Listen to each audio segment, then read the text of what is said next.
அழகே அழகு சீரியல்ல அடுத்து வர எபிசோட்ல நம்ம மலர் இருந்துட்டு சமையல் கட்டில் நின்று வேலை பார்த்துட்டு இருக்காங்க. வேலை பார்க்கும் போது கூட நம்ம மதி பேசினதை தான் நினச்சி பார்த்துக்கிட்டு இருக்காங்க. அதுக்கு அடுத்ததான் லக்ஷ்மி இருந்துட்டு மலர் வாயிங்கன்னு சொல்லிட்டு கூப்பிட்டுட்டே இருக்காங்க. அதுக்கு அடுத்ததான் பார்த்தீங்கன்னா ரொம்ப நேரம் கழிச்சு தான் கிளம்பி போகிறாங்க.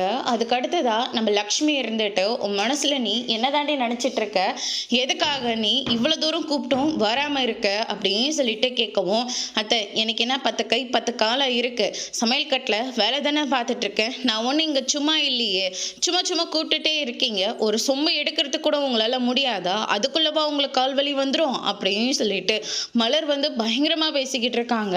லக்ஷ்மிக்கு என்ன உனக்கும் வாய் நீளுது, அவளை மாதிரி நீ வெளியே போகணுன்னு ஆசைப்படுறியா?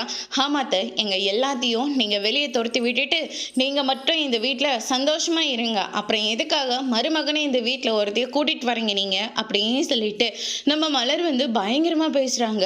ராகவன் வீட்டுக்கு வரங்க, ஐயோ எனக்கு நெஞ்சு வலிக்குதே அப்படின்ற மாதிரி சொல்லி ஆக்ட் பண்ணுறாங்க. ராகவன் இருந்துட்டு என்னாச்சு லக்ஷ்மி அப்படின்னு சொல்லிட்டு கேட்கவும், இவளும் அந்த மதி கூட சேர்ந்து திமிரா பேச ஆரம்பிச்சிட்டாங்க. நான் சும்மா தாங்க வா மலரு, இங்கே வா மலருன்னு சொல்லி கூப்பிட்டேன், என்னடா கூப்பிட்டவ வரலையேன்னு சொல்லிட்டு இங்கே பார்த்தா இவளுக்கு 10 கை 10 காலம் முளைச்சிருக்கு, எனக்கு உங்கள் வேலையை உங்களால் பார்த்துக்க முடியாதான்னு சொல்லி என்ன அந்த பேச்சு பேசுகிறாங்க அப்படின்ற மாதிரி சொல்லிடுறாங்க. இதை கேட்டு ராகவனும் ரொம்பவே கோவப்படுறாரு. அதோடு இன்னைக்கான பிரம முடிச்சிருக்காங்க.